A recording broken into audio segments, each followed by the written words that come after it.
شام میں پیش آنے والے واقعات میں سے ایک شہزادی حضرت سکینہ کا وہ خواب ہے جو آپ نے یزید کے دربار میں دیکھا۔ حضرت سکینہ نے دربار شام میں یزید سے فرمایا، میں نے ایک خواب دیکھا ہے، اگر تو سنے تو میں بیان کروں۔ یزید سننے کے لیے آمادہ ہو گیا۔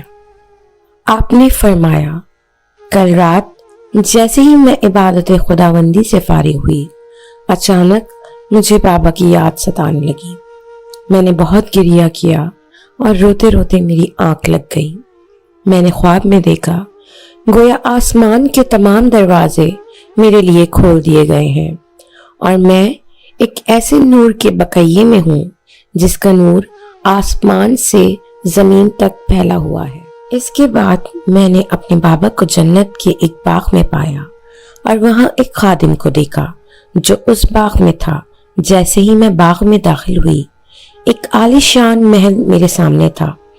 جیسے ہی میں نے داخل ہونا چاہا، میرے ساتھ 5 افراد اور داخل ہونے لگے۔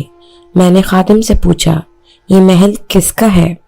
خادم نے جواب دیا، یہ آپ کے بابا کا محل ہے جو اللہ نے انہیں ان کے عظیم صبر کے بدلے میں عطا فرمایا ہے۔ میں نے اس سے دوسرا سوال کیا، یہ 5 باجلالت و باعظمت افراد کون ہیں جو میرے ساتھ وارد قصر ہونا چاہتے ہیں؟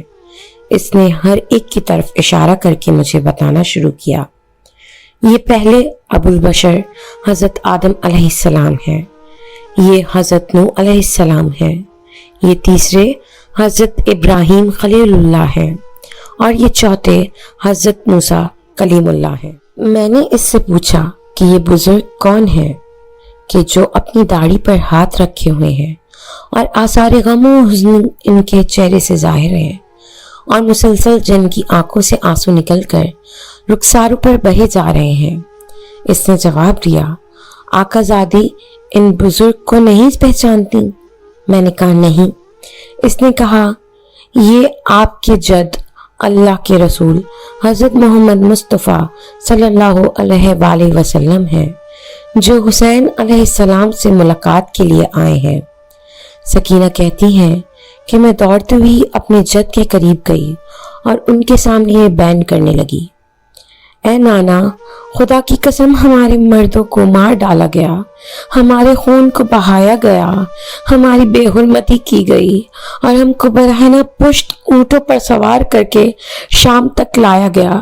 یہ سن کر پیغمبر نے مجھے اپنی آغوش میں لیا اور آدم و نوح و ابراہیم اور موسیٰ کی طرف رخ کر کے فرمایا، کیا تم نے نہیں دیکھا میری امت نے میرے بعد میرے نور نظر کے ساتھ کیا سلوک کیا؟ خادم نے کہا، سکینہ بی بی خاموش ہو جائیں، آپ نے اپنے نانا کو بہت غمزدہ اور محزون کر دیا ہے۔ اس کے بعد اس نے میرا ہاتھ پکڑا اور مجھے اس قصر کے اندر لے گیا جہاں میں نے ان 5 عورتوں کو دیکھا جن کا وجود نور خدا سے منور تھا۔ ان کے درمیان ایک معظمہ کو دیکھا جو ہر اعتبار سے ممتاز تھیں، بال پریشان، سیاہ لباس میں ملبوس اور ایک خون بھرا کرتا ہاتھوں میں لیے ہوئے تھیں۔ جب وہ اٹھتی تھیں تمام عورتیں ان کے احترام میں کھڑی ہو جاتی تھیں۔ میں نے خادم سے سوال کیا، یہ کون ہے؟ خادم نے مجھ سے ان کا تعارف کرایا، یہ خاتون مریم ہے، یہ ختیجہ ہے، یہ ہاجرہ ہے اور یہ سارہ ہے، اور یہ خاتون کہ جن کے ہاتھوں میں خون بھرا کرتا ہے، یہ جنت کی تمام عورتوں کی سردار حضرت فاطمہ زہرا سلام اللہ علیہا ہے۔ یہ سن کر میں اپنی دادی کے پاس گئی اور کہا، دادی جان، خدا کی قسم ظالموں نے میرے بابا کو قتل کر کے مجھے اس کم سنی میں ہی یتیم کر دیا۔ میری دادی نے میری یہ بیان سن کر مجھے اپنی آغوش میں لے لیا اور آہو بکا کرنے لگی۔ اب کیا تھا، وہ عورتیں بھی رونے لگیں اور بسط احترام عرض کی، اے سیدہ، صبر کرو، خدا تمہارے اور یزید کے درمیان فیصلہ کرے گا۔ اس کے بعد صدیقہ طاہرہ نے مجھ سے فرمایا، میری لاڈلی سکینہ، اب نہ رونا، تیری صدائے گریہ نے مجھے ہلا کر رکھ دیا، اور دیکھ یہ تیرے بابا حسین کا کرتا ہے۔ اسے اس وقت تک ہاتھوں سے نہ چھوڑوں گی جب تک خدائے واحد سے ملاقات نہ کر لوں۔